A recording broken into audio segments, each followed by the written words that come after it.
All right, y'all. So moving us along to the Equity in Action quiz of the month. This time I gotta ask Jasmine a question, a true or false question, and see if she gets it right. And at the end of the year, we'll have bragging rights, or someone will have to do something, depending on who wins or who loses. You have to figure that out. Let us know if you have any ideas. You can definitely comment below if you're watching it on YouTube, or reach out to us on Instagram. So the question this month. Well, are you ready, Jasmine? Whew, okay, I think I am. Let me. All right. And Okay. we'll get to hear, because in full transparency, I did this question yesterday, but I messed it up. So we had to redo the question a day after. So here we go.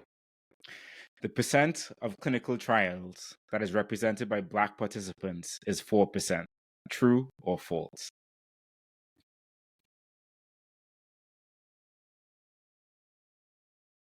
The percent of clinical trials that is represented by Black people is 4%.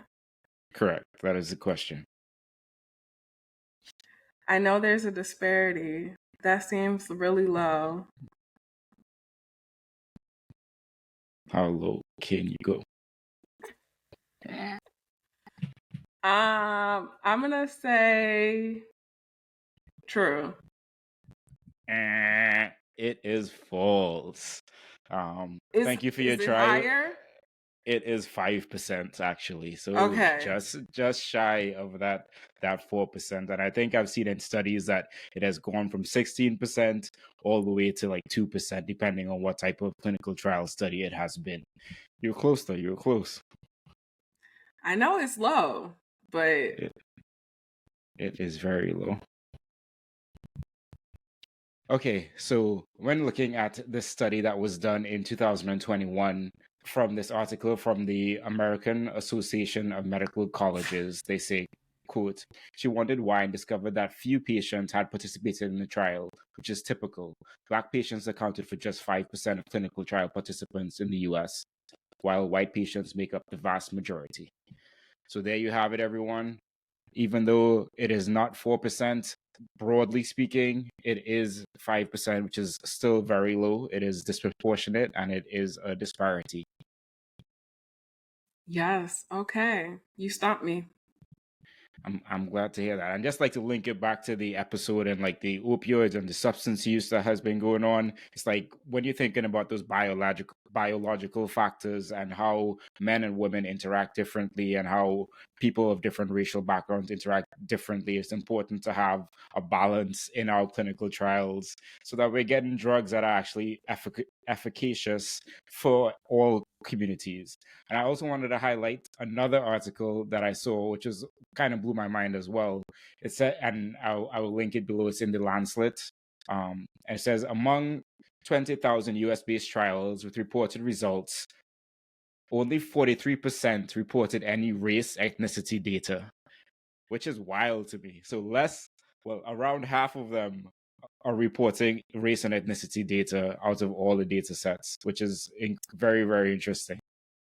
Yeah, I actually did my undergrad senior thesis on this and looked at cardiovascular trials since the NIH guidance that went into effect in 1994 and then was reissued in, I think, like 2003. But they're supposed to be reporting race, but it's wild how many of them get through without ever mentioning anything about race. So it's definitely an issue. And even how they report race is just kind of across the board, varies depending on who the researcher is and if they care about it at all. So, Absolutely. And I think there's the other consideration that a lot of the times when they are collecting race, a lot of the race is categorized into other, and there isn't any defining like mm-hmm. definition of what other is. And I think we've spoken about what othering data does and how that is counter to getting towards equity and health equity. So there you have it, you all. If you guessed it was false that was 4%, let us know below. But I hope that you'll enjoy that. Ask your friend that question, dive deeper into the conversation, why this is the way it is. But thank you all so much for tuning in. Be sure to hit that subscribe button and share it with someone who gets some value from it. All right. See you next month. Peace, everyone.